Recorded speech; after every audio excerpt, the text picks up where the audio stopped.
Hello, my name is Robert Grizzle, and this is a presentation for American Revolution through Liberty University Online.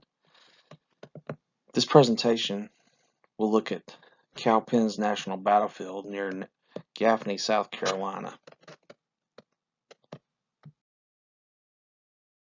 Cowpens would see Brigadier General Daniel Morgan face off against Lieutenant Colonel Banastre Tarleton on January the 17th, 1781. When you arrive at the battlefield, first thing you see at the Visitor Center is this monument to Daniel Morgan's flying army. When General Greene first took over the Southern Department, one of the first things he did was divide his army, and in doing so created Daniel Morgan's partisan flying army. This army was tasked with harassing Cornwallis's flanks. His army also became a prime target for Banastre Tarleton, Cornwallis's commander of his British Legion cavalry units.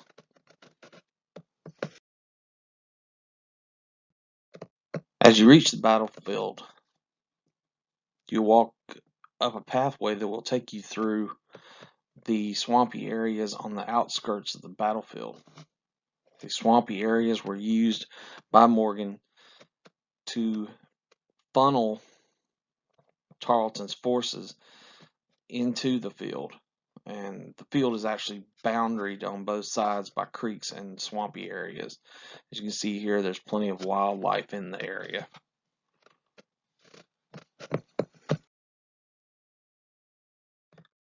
When General Morgan prepared for battle that day, he divided his forces into three groups, three lines of battle.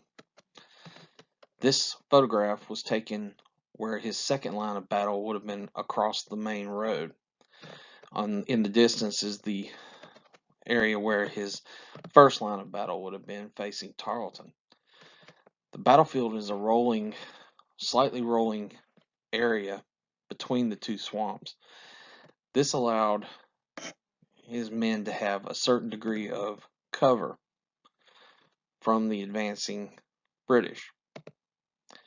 An interesting thing to note about this photograph, right before it was taken, a couple had just walked past my position, and when this photograph was taken, they had already completely disappeared from sight over the little rise.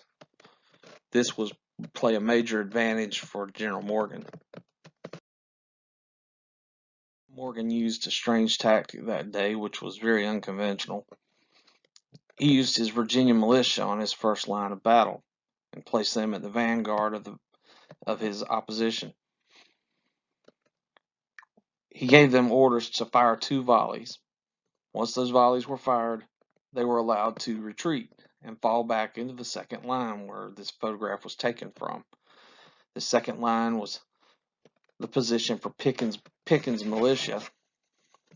They were to draw Tarleton farther in and fire 2 volleys as well, and then retire to the back flanks.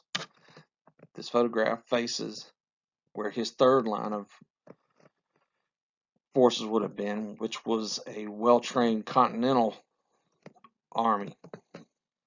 They would fall back and again draw the British in.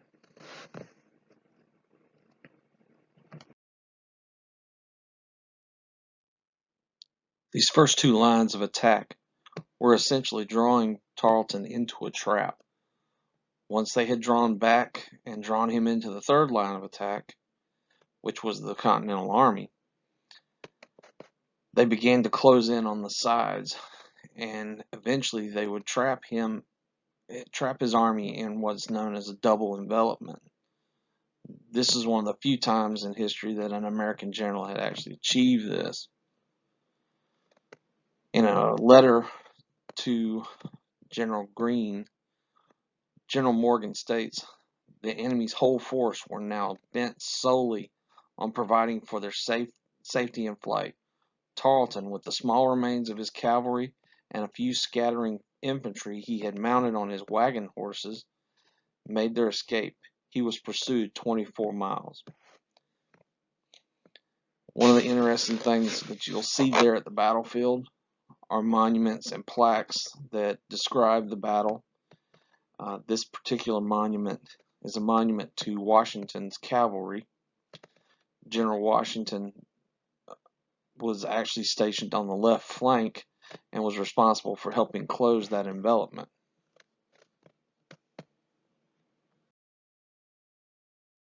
The bibliography for this presentation includes Letter to General Nathanael Greene from General Daniel Morgan, dated January 19, 1781, as well as two excellent resource books, Lawrence Babbitt's A Devil of a Whipping, The Battle of Cowpens, and Don Higginbotham's Daniel Morgan, Revolutionary Rifleman.